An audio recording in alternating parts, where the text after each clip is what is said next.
Stars like the Sun begin their lives as cold, dense cores of dust and gas that collapse under the influence of gravity until nuclear fusion is ignited. These cores contain hundreds to thousands of solar masses of material and have gas densities about 1,000 times greater than typical interstellar regions. The typical value is about 1 molecule per cubic centimeter. How the collapse process occurs in these embryos is poorly understood, from the number of stars that form to the factors that determine their ultimate masses, as well as the detailed timescale for stellar birth. Material, for example, might simply fall freely to the center of the core, but in most realistic scenarios the infall is inhibited by pressure from warm gas, turbulent motions, magnetic fields, or some combination of them. Astronomers are actively studying these issues by observing young stars in the process of being born. The dust in these natal cores, or clumps, however, makes them opaque in the optical, thus requiring observations at other wavelengths, in particular infrared, submillimeter, and radio. In the early stages of star formation, an embryonic star heats the surrounding dust cloud to temperatures between about 10 and 30 degrees Kelvin before stellar winds and radiation blow the material away and expose the newborn star.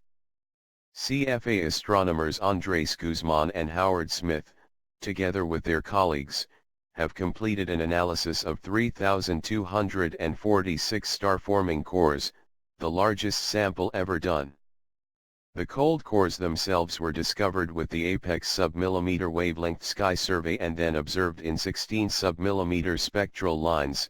The spectral information enabled the astronomers to determine the distance to each core as well as to probe its chemistry and internal gas motions.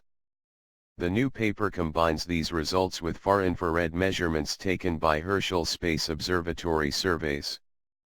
The Herschel data allow the scientists to calculate the dust density, mass, and temperature of each core. The large dataset then permits useful statistical comparisons between cores with various parameters.